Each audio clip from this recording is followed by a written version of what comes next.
Olá, muito boa noite. Estamos na sexta-feira, 1º de janeiro de 2021, começando oficialmente hoje, até encontrar com o SBT Brasil. Eu deixo você muito bem informado com as principais notícias do Rio. Já na tela os destaques. Morre em Petrópolis por complicações da Covid-19 o vereador reeleito Paulo Igor, do Democracia Cristã. Prefeitos e vereadores tomam posse em todo o estado, mas ainda há cidades com futuro político indefinido, como Petrópolis, que terá novas eleições. E ainda, as aglomerações no litoral do estado durante a virada do ano. E o caso do jogador Marcinho, lateral do Botafogo, acusado de atropelar e matar um professor na capital. É notícia, é agora no seu SBT Cidade. Então faz o seguinte, vem com a gente.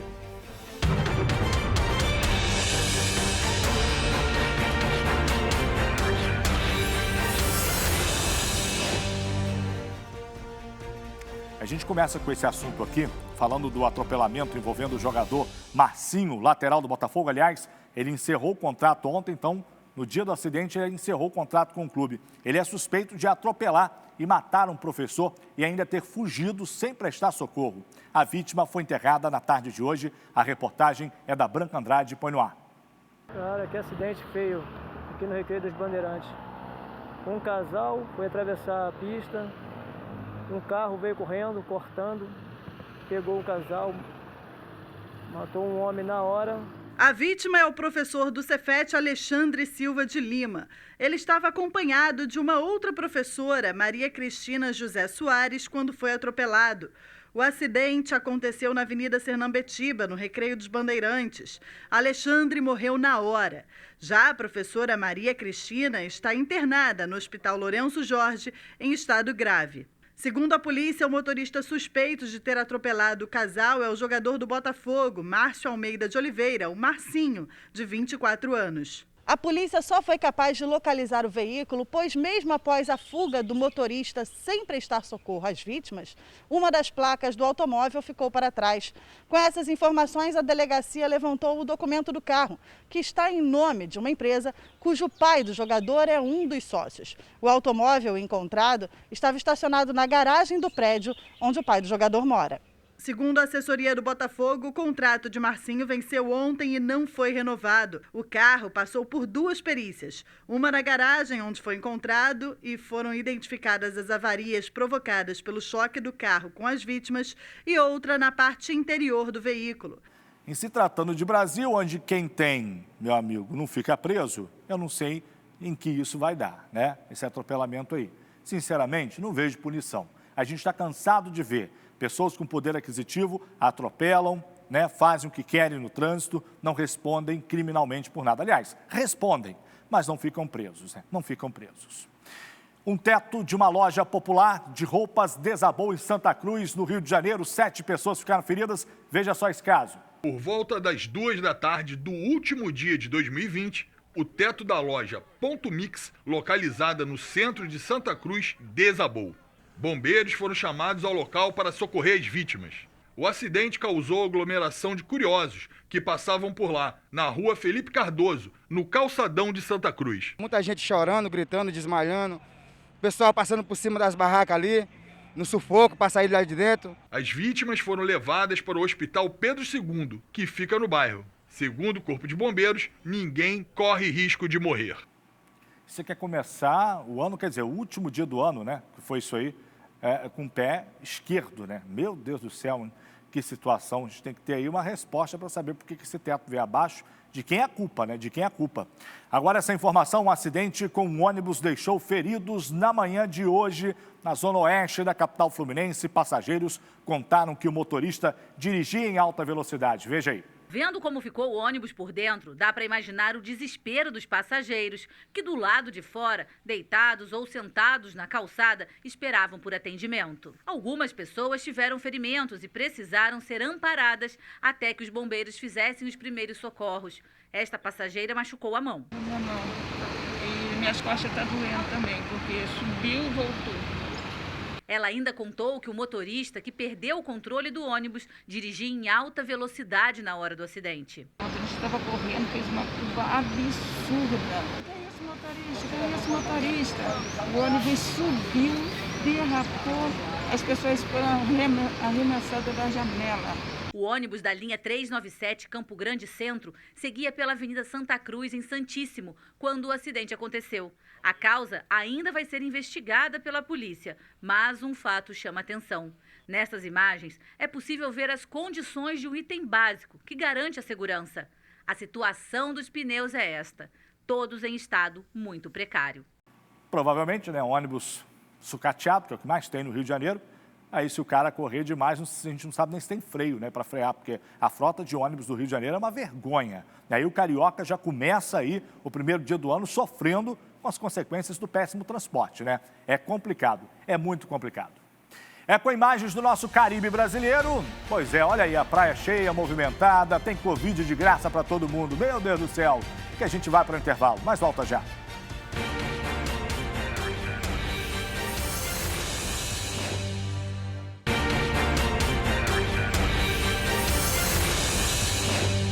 Muito bem, vem comigo, vamos seguindo. Tem muito assunto para dividir com você. Morreu no final da tarde de ontem em Petrópolis por complicações da Covid-19 o vereador reeleito e ex-presidente da Câmara Municipal da cidade, Paulo Igor Carrelli, do Democracia Cristã. O parlamentar, de 39 anos, estava internado na unidade de terapia intensiva do Hospital Santa Teresa desde o dia 7 de dezembro. Paulo Igor exerceu 3 mandatos no Legislativo Municipal de Petrópolis, mas ficou conhecido nacionalmente a partir de abril de 2018, quando foi preso, acusado de fraude em licitação e peculato. Na época, a polícia apreendeu, escondidos na banheira de hidromassagem da casa dele, R$ 155 mil e mais de US$10 mil em espécie. Paulo Igor foi solto após conseguir recursos na Justiça, mas antes mesmo de ser internado, seguia afastado da Câmara por determinação judicial. O político era casado e deixa 3 filhos. Por causa da pandemia, a família optou por não realizar velório. Está aí essa informação de Paulo Igor, que era um dos 15 vereadores eleitos que tomaria posse hoje para a nova legislatura, que elegeu aí 12 novos parlamentares, né? Entre esses novatos e políticos, há políticos lá que já cumpriram mandatos anteriormente, em outras épocas, em outras eleições. A cerimônia de posse lá em Petrópolis aconteceu na tarde de hoje no Palácio da Câmara Municipal. A grande disputa, inclusive, é pelo cargo da presidência da Câmara, que terá que assumir, o presidente da Câmara vai assumir a prefeitura, já que a cidade aí terá que ter novas eleições, as eleições suplementares para prefeito. Isso porque o Rubens Montempo, né, do PSB, venceu aí o pleito em segundo turno. Ele teve a candidatura impugnada pela Justiça Eleitoral em processo de improbidade administrativa referente a mandato anterior. O dia das novas eleições ainda não foi marcado lá em Petrópolis, ainda está indefinido. Quer dizer, Petrópolis segue aí com o futuro político indefinido. Ainda na região serrana, falando aí das posses, também tomaram posse hoje os vereadores e os prefeitos de Teresópolis e Nova Friburgo. Em Teresópolis, Vinícius Clausen, do PSC, que foi reeleito, tomou posse ao lado do vice, doutor Ari, também do PSC, que juntos vão governar a cidade aí pelos próximos 4 anos, assim como os 19 vereadores eleitos. Em Nova Friburgo também houve cerimônia de posse. Por lá foi empossado o prefeito eleito Johnny Maicon, do Republicanos, junto do vice Serginho Docimania, também do Republicanos. Já no Legislativo, Nova Friburgo tem lá a Câmara de Vereadores com o maior número de parlamentares da região serrana. São 21 parlamentares no total, que também tomaram posse nesta sexta-feira. Agora, indo para o norte fluminense, né, em Campos Goytacazes, empossados também Vladimir Garotinho, do PSD, e o Frederico Paes, do MDB, prefeito e vice, que vão governar o maior município do interior do estado aí pelos próximos 4 anos. Os 25 vereadores eleitos também assumiram o cargo hoje. A maior bancada da Câmara lá em Campos é a do partido do prefeito, do PSD, que elegeu 4 parlamentares.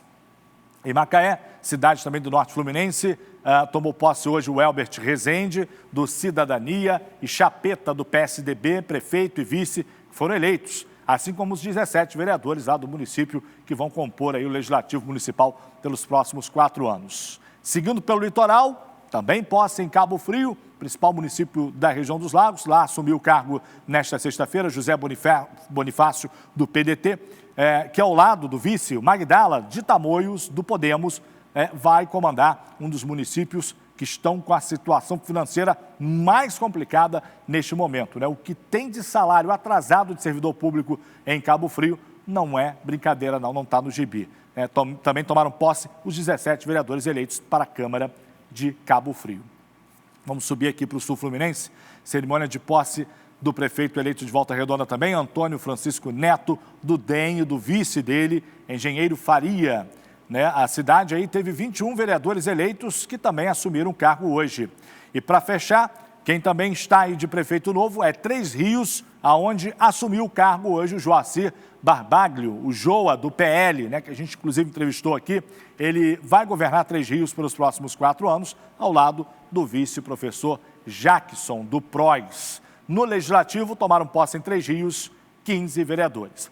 Agora a gente estava falando dessa situação da indefinição política, Além de Petrópolis, na região serrana, continua indefinido o futuro político de outras 2 cidades do estado.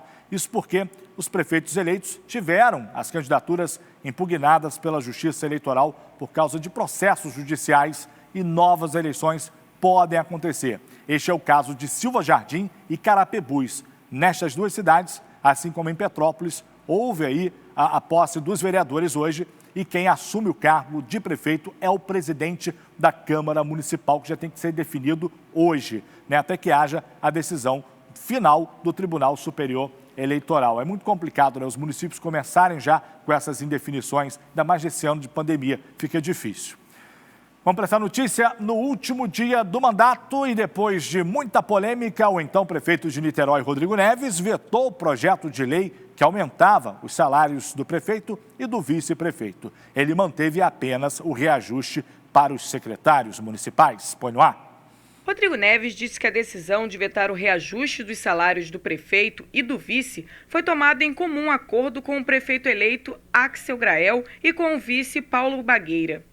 Essa medida teria um impacto fiscal de R$65 mil por ano, um impacto fiscal muito pequeno, sobretudo porque Niterói está com suas contas em dia, nós vamos deixar mais R$700 milhões em caixa, mas pelo seu aspecto simbólico, no sentido realmente de demonstrar à cidade a seriedade e a preocupação que nós temos com o ano de 2021, que ainda vai ser um ano de desafios no Brasil, no Rio de Janeiro, em Niterói, e com um acordo com o vice-prefeito eleito Paulo Bagueira e também com o prefeito eleito Axel Grael, nós estamos vetando esse artigo que diz respeito ao aumento de 10% do salário do vice-prefeito e do prefeito eleito. Já o aumento de 34% dos salários dos secretários municipais acabou mantido. Agora o projeto será devolvido à Câmara dos Vereadores, que vai analisar o veto do prefeito após o recesso parlamentar. O projeto de lei foi colocado para votação na Câmara no apagar das luzes de 2020. Mesmo sob protestos da população, acabou sendo aprovado em 2 sessões na Casa Legislativa. Se ele manteve o aumento dos secretários municipais, eu duvido que não vai ter vereador aí que aprovou esse aumento, que vai ser secretário do governo aí, fez aquele corte, não vou aceitar o aumento não, aparecendo na fita. Que bom que não aceitou o próprio aumento, mas deveria ter cortado o aumento dos secretários também. Ministério Público pede a quebra do sigilo telefônico de Marcelo Crivella, o ex-prefeito do Rio. Segundo o órgão, há indícios de que o ex-prefeito soube dias antes que seria alvo de busca e apreensão. Põe no ar. O MP quer analisar o conteúdo de 3 telefones celulares, um tablet e um computador apreendidos no apartamento do ex-prefeito do Rio, Marcelo Crivella. As investigações apontam que o ex-chefe do Executivo teve informações privilegiadas sobre a segunda fase da Operação Hades, em setembro, quando foi alvo de busca e apreensão. Esta imagem, anexada ao pedido do MP, mostra Crivella chegando em casa minutos antes da ação policial. O então prefeito ainda entregou aos agentes um aparelho de celular que não seria do seu uso pessoal.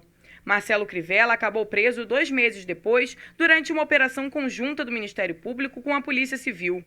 Ele é acusado de comandar o QG da propina instalado na prefeitura durante sua gestão. Segundo as investigações, empresários pagavam propina para celebrar contratos com a administração municipal e para ter prioridade no recebimento de dívidas com a prefeitura. O ex-prefeito cumpre prisão domiciliar. Tem sempre o contatinho, né? A fontezinha lá para informar. É por isso que as coisas não funcionam no nosso país, né? Como é que o judiciário trabalha se ele mesmo tem suas fontes para informar aqueles que são alvo de operações, né? Dentro da polícia, esses caras são águias, né? São cobras criadas, eles não brincam em serviço. Cabo Frio, região dos lagos, meu amigo, também. Olha a Praia do Forte aí, meu Deus do céu, tá lotada em qualquer outra época do ano. Isso seria bom, mas agora com pandemia, eita, meu Deus do céu, voltamos já.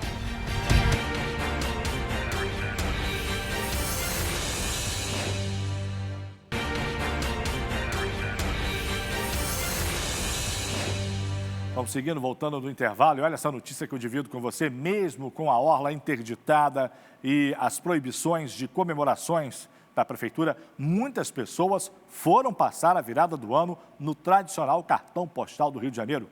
Além de Copacabana, outros pontos do estado também registraram aglomerações. Na região dos lagos, por exemplo, o desrespeito e a falta de preocupação foram ainda maiores. Mônica Chagas conta pra gente. O símbolo do Rio de Janeiro teve uma iluminação especial para o Réveillon. Momentos de afeto, respeito e fé foram projetados no Cristo Redentor, que trazia a frase "Todos pela vida". Na orla de Copacabana, apesar das restrições da prefeitura e a recomendação para ficar em casa, teve gente que foi para a praia para se despedir de 2020. Na areia, as pessoas mantiveram um distanciamento e minutos antes da virada do ano, teve contagem regressiva.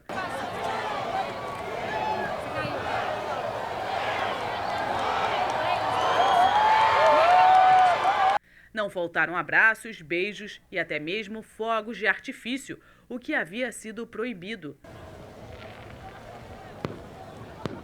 Os quiosques e restaurantes ao longo da Avenida Atlântica ficaram cheios, mas respeitaram as regras de ouro. Em uma casa de shows no aterro do Flamengo, a virada foi celebrada com muita aglomeração. Na Lapa, os carros tiveram dificuldade para passar na Avenida Mendiçá. Multidão também na praia de Jeribá, em Búzios. Nessas imagens, ninguém com máscara. Na Praia Brava, a festa particular reuniu diversas pessoas que festejaram sem preocupação com a Covid-19. Ainda na região dos lagos, em Cabo Frio, os turistas lotaram a Praia do Forte e se animaram com a queima de fogos.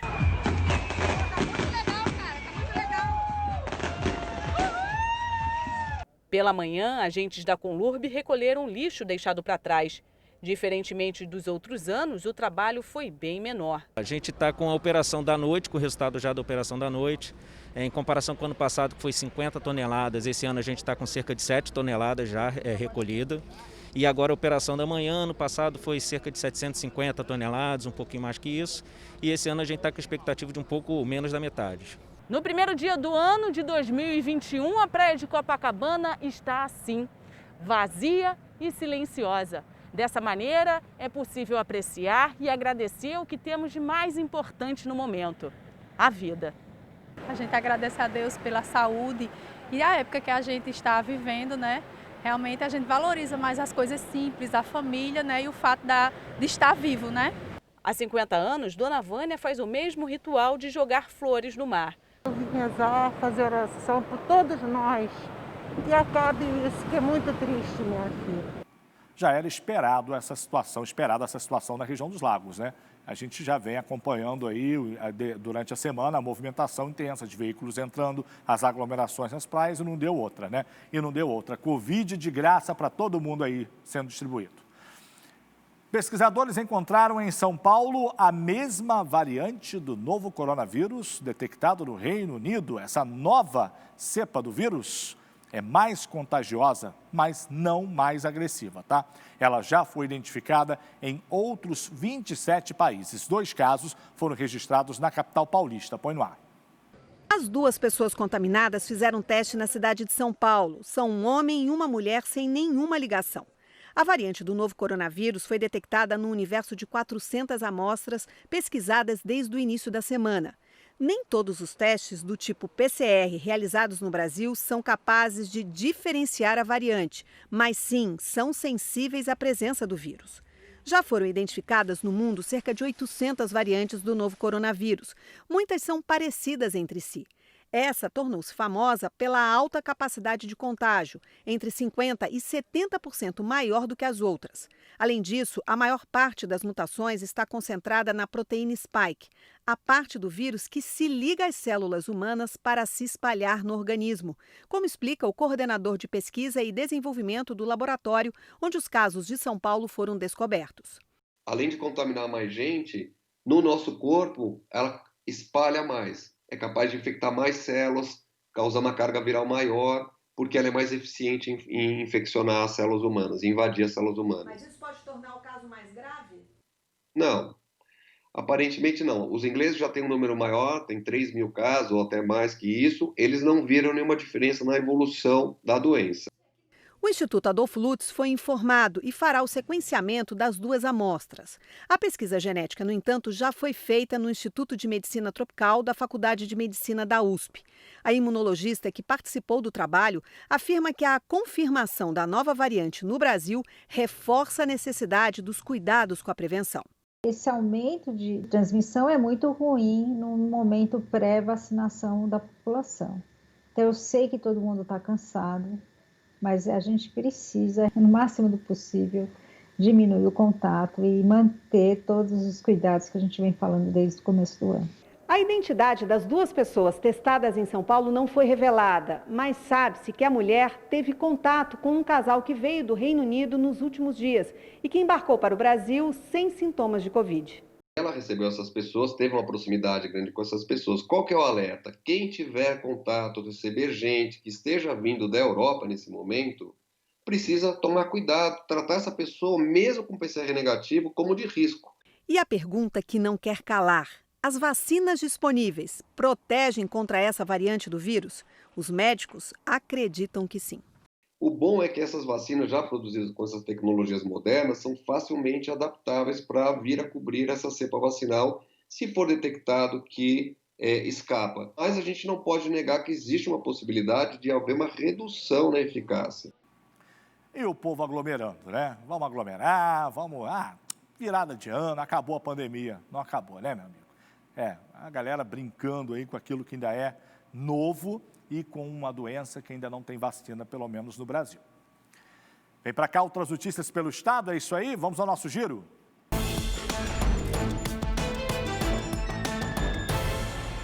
Em Arraial do Cabo, a Polícia Civil investiga a morte de 3 pessoas. O crime aconteceu na madrugada de hoje, após um policial militar que não estava de serviço intervir numa briga de casal. O PM teria sido reconhecido por traficantes da região que atiraram contra ele. O policial, ainda baleado, conseguiu atingir um dos criminosos. Ambos morreram. Uma terceira vítima também não resistiu após ser alvo de uma bala perdida. Até o momento, ninguém foi detido. O idoso morreu após ser atropelado por um ônibus na Via Dutra, na altura de Barra Mansa. O acidente aconteceu na madrugada de hoje, na pista sentido Rio. Segundo o condutor do ônibus, ele tentou desviar da vítima, que caminhava na faixa direita da rodovia, mas não conseguiu.